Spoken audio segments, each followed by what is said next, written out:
Welcome back from the break. और break में जहाँ से पहले आप बातें सुन रहे थे सरफराज नवाज की और जावेद मियादाद साहब की, हमारे साथ ही थे वो भी। सरफराज नवाज बात कर रहे थे राज भागरी की। राज भागरी एक बुक मेकर थे, सपोजिटली एक बुक मेकर थे, और उनके मुतालिक कहा जाता है कि वो पाकिस्तान टीम के साथ ना सिर्फ रहते थे बल्कि ट्रैवल उनके साथ करते थे, खाना उनके साथ खाते थे, ट्रैक सूट तक पाकिस्तान का पहनते थे पाकिस्तान टीम के साथ। उस जमाने में, जिस जमाने की ये बात कर रहे हैं, जिस जमाने के खुद ये हैं, तब अपना वो पाकिस्तान टीम के साथ प्रैक्टिस करते थे। सही कह रहा हूँ, गलत कह रहा हूँ? बिल्कुल ठीक बात है। और मैं तो उस टूर पे नहीं था, लेकिन जो बाद में चीज़ें आई हैं वो तो वाजह चीज़ें हैं।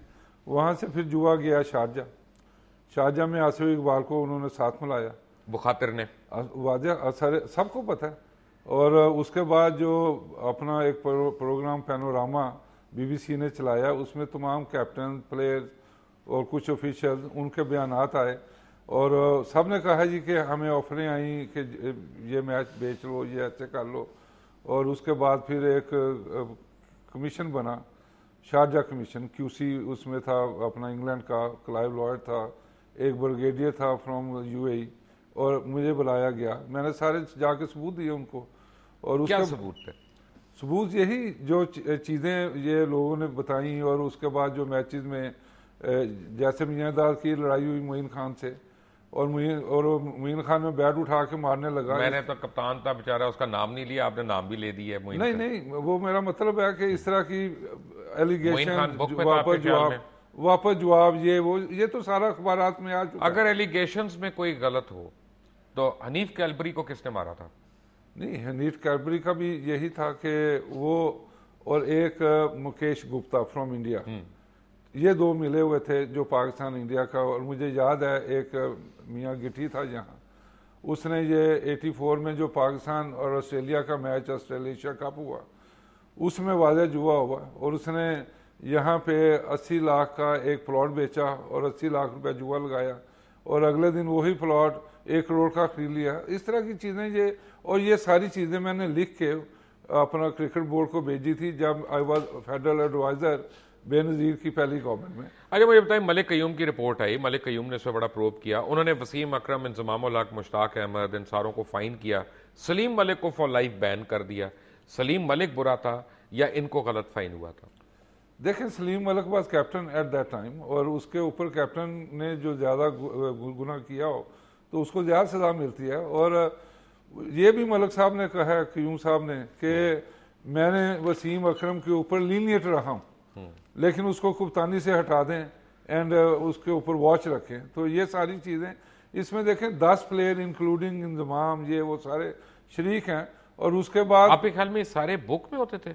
देखें, वो तो रिपोर्ट आई है ना कि सब ने जुआ मिलकर किया है और इनको फाइन किया, किसी को लाख, किसी को 3 लाख, इस तरह की चीज़ें। और उसके बाद ये भी कहा गया कि इनके हर साल एसेट्स क्रिकेट बोर्ड वॉच करे और ये लिखे। लेकिन मैं ये कहता हूँ कि जब इनकम टैक्स वाले मौजूद हैं, FBI अब बन गया है, उनकी जिम्मेदारी है कि इनका चेक करें। अब आप देखें मेरी बात, वो तो चले नहीं, अब मेरी बात सुने, बड़ी बड़ी सोसाइटी अब इंतजाम भी बना रहा है, कराची में भी है, यहाँ भी शायद है, बाहर भी इनकी प्रॉपर्टी है, इट्स नॉट डिस्क्लोज। लाइक सियासतदानों ने भी इस तरह के काम किए हैं। वो तो कई एंकर्स ने भी नहीं किए, मैंने भी नहीं अभी डिक्लेयर करना।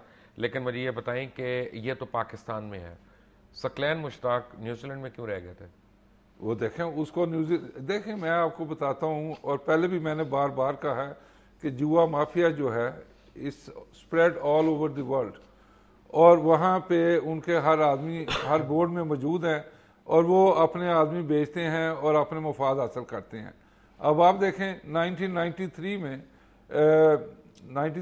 2003 में मैल्कम ग्रे, उसका इतना बड़ा बयान सारी दुनिया में छपा एज ए चेयरमैन ICC, उसने कहा कि many cricket boards shield their players, कि हम जुए के ऊपर कोई एक्शन लेते हैं वो बोर्ड वाले आ जाते हैं, तो ICC को खतरा पड़ जाता है जी कि अगर सारे बोर्ड मिल गया है और प्लेयरों को अगर हमने निकाला किसी को तो ये ICC खत्म करवा देंगे। ये मुझे बताएं, क्या मैं सही कह रहा हूं, मेरी इंफॉर्मेशन सही है कि गलत है, कि 2001 में जनरल तौकीर ज़िया को किसी एक शख्स ने टिप दिया अप्रैल के महीने में कि मई के अंदर जो पाकिस्तान का मैच है, टेस्ट मैच, वो फिक्स हुआ है, और इतना फिक्स हुआ है कि 3 दिन के अंदर खत्म होगा।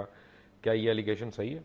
देखें जी, मैं गया जनरल साहब के पास। अच्छा, आपने दी थी? मैंने किया मुझे यहाँ लाहौर में था, I was coaching fast bowlers को, और मैं जनरल साहब को, he was sitting in uniform, माशाल्लाह बड़े हैंडसम और स्मार्ट लग रहे थे, तो लाइट मूड में भी थे। मैंने जनरल साहब को साथ बैठा हुआ था यावर सईद, जो मैनेजर होता टीम।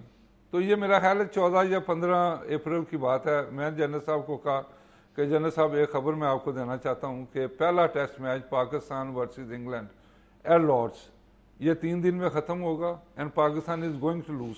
उसके बाद मैं फिर इंग्लैंड गया, वो QC कमीशन जो था शारजा, उसके बाद फिर एंटी करप्शन यूनियन ने, पॉल कॉन्डन वगैरह ने मुझे बुलाया कि ये हमारे साथ मीटिंग करें। मैंने उनको जो इन्फॉर्मेशन है मेरे पास, जो चीज़ें थी लिखी हुई बयानात, वो मैंने सारा बताया। एंड आई टोल्ड देम कि ये 4 दिन के बाद ये जो मैच है लॉर्ड्स में इस ऑलरेडी फिक्स, और ये 3 दिन में ख़त्म होगा, डू समथिंग। वो मुझे अब कहने लगे कि हमें ये बताएं कि ये हमने क्या करना है। मैंने उसको कहा, mister get up from this chair, let me sit if I have to decide and tell you what to do. आप बैठे हुए हैं, आप करें जो करना है। मेरा तो मामला आपको इन्फॉर्मेशन दी, लेकिन दे कुडंट डू एनीथिंग। तो क्या तौकीर जिया इन्वॉल्व थे कि वीक थे?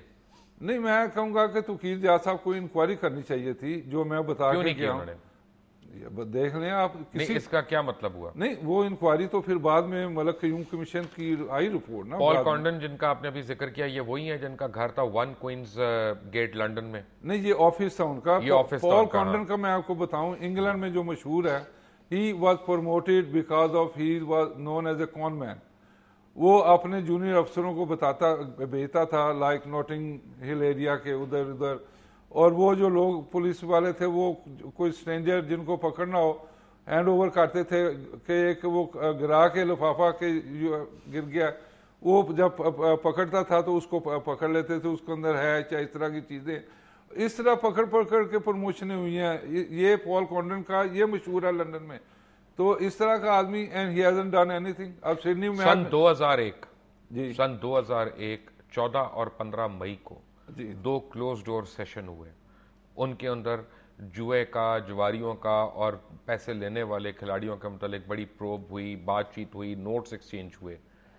ICC ऑफिशियल्स वर इन पिक्चर, उन्होंने कोई एक्शन नहीं लिया।